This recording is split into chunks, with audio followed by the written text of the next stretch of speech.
What's up, everybody? So here we are. We're going to talk about the results from last night's SummerSlam and how we feel about how everything went. There was a couple matches that went a little bit differently than a lot of people anticipated, and then quite a few matches that went exactly how people anticipated. So we're going to start off with the pre-show, which we saw 3 matches on the pre-show this year. We saw, just as we expected, The Miz and the Miztourage versus Jason Jordan and the Hardys.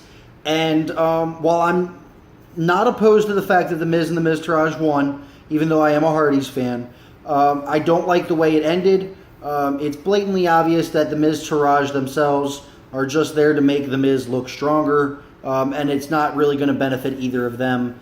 And this match made Jason Jordan look a little weak. He was looking dominant. He was dominating both members of the Miztourage.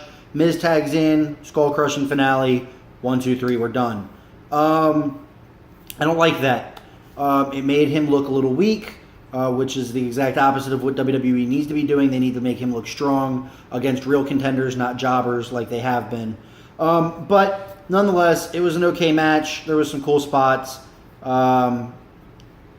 If it had to get an up or a down, it would probably get a down. But that's okay. So we'll move on to one of the other matches. The other 2 matches being title matches. So we'll go with first talking about the Cruiserweight Championship. Akira Tozawa defending his newly won championship against Neville. And Neville won the title 6 days after he lost it after an 8-month reign. I don't understand this decision. If we wanted to keep the belt around Neville, was the point of taking it off of him just so that you could chop his reign up instead of making it one big long reign? I think that's dumb. I think it's really dumb. I think they should have let Neville just hold the belt straight through at this point because it was completely pointless. It makes Tozawa look useless. It was just bad booking. It was good. It was a good match, but based off the booking, I'd have to give it a down. And then we're going to move on to the SmackDown Tag Team Championships, which were also on the pre-show, which I think was a terrible decision because it was one of the best matches all night. And we saw the New Day, more specifically Big E and Woods, defending against the Usos. A phenomenal match, as always, between these two. These two teams are just so fantastic. And I had speculations that they were going to allow the New Day to win, potentially extend this feud a little bit longer, maybe even send the Usos over to Raw, because there's talks about a possible smaller superstar shakeup, and maybe we could have sent the Usos to Raw. That being said, there's not a lot of teams on SmackDown that are very credible, but the Usos won. And I thought it was a very strange decision, but I'm not necessarily opposed to it. It shows that both of these teams are on par with each other. They're good. Any man kind of night. I'm okay with it. I'd give it an up. Wasn't bad. Wasn't great. It was a great match. Wasn't the greatest booking, but it's okay. We'll have to see where they go from here. So now we're going to move on to the main card. And we saw John Cena versus Baron Corbin in a subpar at best match, which saw John Cena go over Baron Corbin. I'm not surprised. Nobody's really surprised. Baron Corbin pissed people off, and he's taking the heat for it. And he's not that great to begin with, so I'm kind of glad he's getting knocked down a few pegs because he's really not that good. Yeah, that's all I really got for that. Probably give it a down. It's kind of boring to watch. But whatever. But Cena had to win the feud anyway because they're sending him to Raw to do stuff on Raw. So we'll see how that all goes. And then we're going to go ahead and talk about the other non-title matches real quick. We might go a little bit out of order on how things went. But we're gonna kind of try and discuss them in a grouping. So we'll go ahead and talk about the other SmackDown match that wasn't a title match, and that was Randy Orton versus Rusev. There was a nice big beating before the match by Rusev, and then the match started. Rusev went for some kind of clothesline, shoulder block kind of thing. Orton ducked, RKO. Over. 9 seconds. 9 seconds. And you let Randy Orton job Rusev out. Terrible. Nothing good about it. Just, it's another down. It was awful. As for Raw and what they had to show in non-title situations, we had the Big Show versus Big Cass match. As expected, Big Cass went over because Big Show couldn't use his knockout punch. I don't like the booking decisions that went around this. I think that the winner was the right call, however. I'd like for it to be done. It's probably not, though. We'll probably see at least one more match between the two of them, or putting Enzo in there somewhere. And hopefully somewhere along the line they give Enzo a heel turn and realign him with Cass. And that's just the one way that this should be done. So yeah, I'd probably give it a down. It wasn't great. And then the other match that Raw had to put up was the Bray Wyatt versus Demon Finn Balor match. Good match. Kind of boring at points. Bray Wyatt's just boring at this point.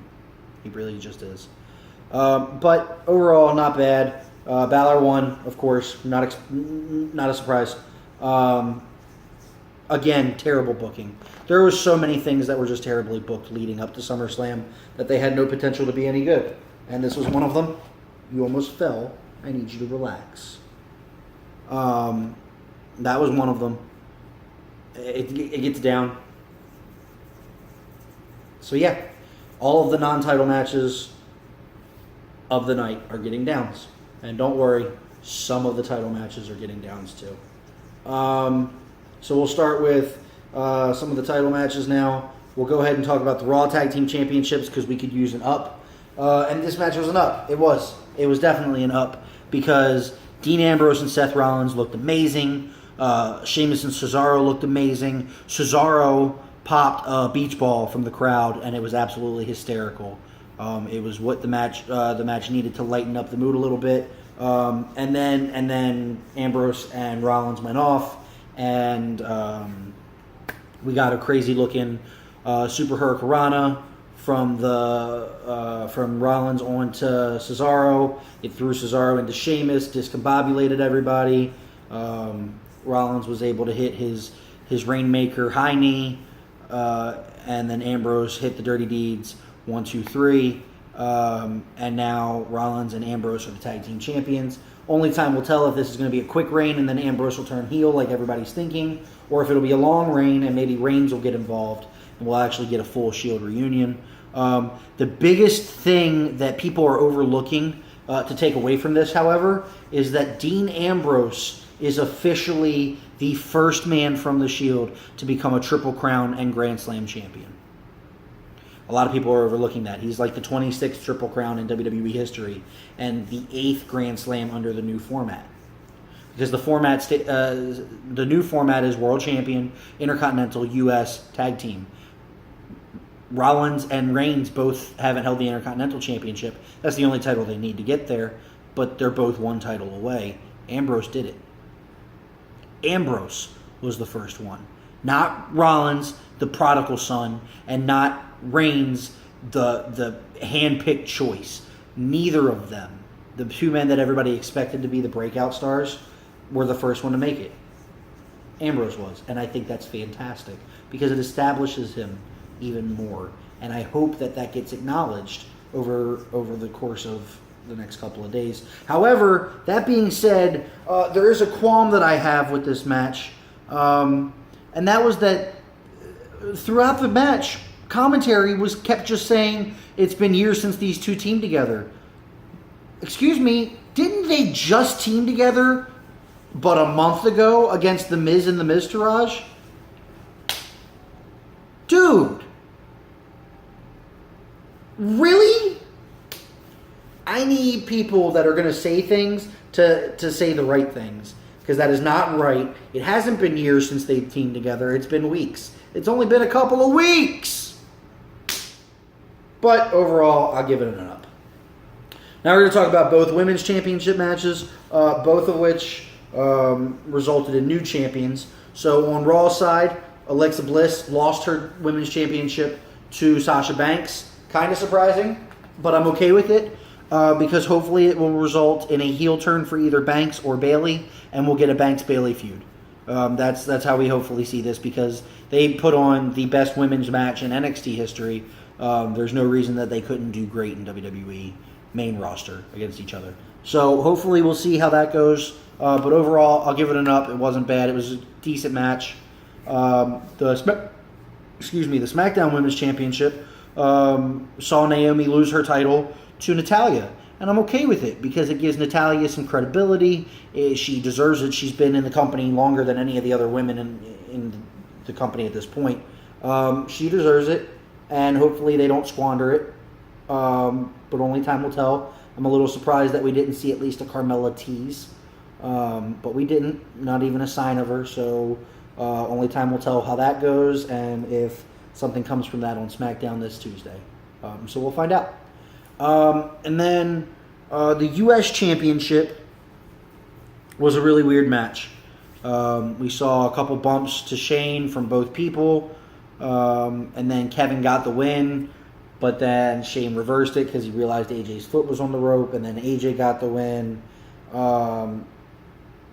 Inevitably, this has to be setting up for Kevin Owens versus Shane McMahon at Survivor Series with Team Owens versus Team McMahon.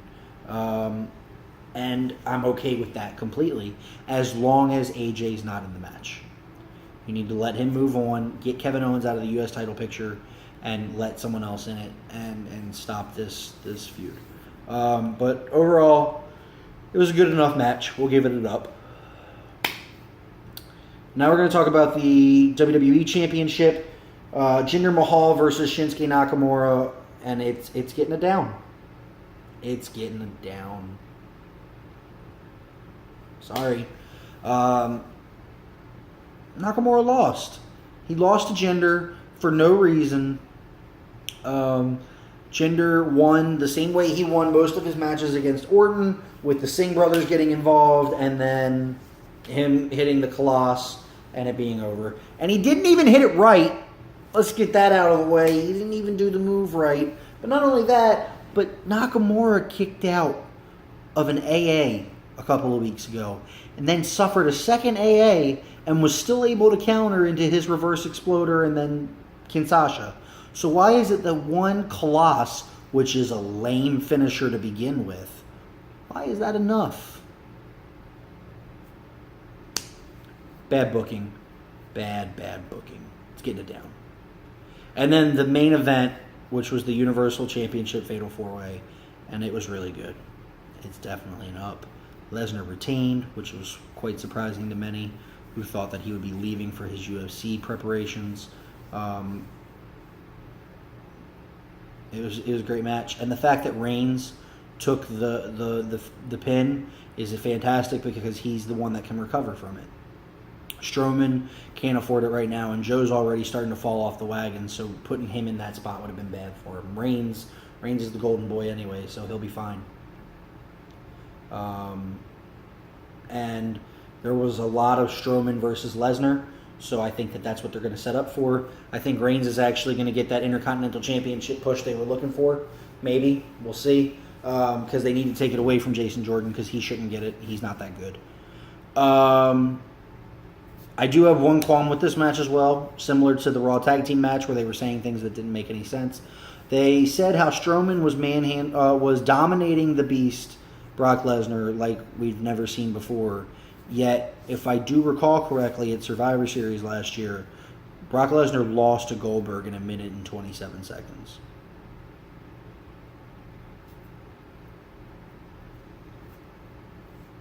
It doesn't get much more dominated than that. So, I don't know. It was definitely more downs than ups. I'm not surprised. WWE doesn't know how to do anything right anymore. They're terrible at booking. They need to hire new creative. almost every match on the card had potential to be great, and they managed to muff up almost all of them. Way to go, WWE.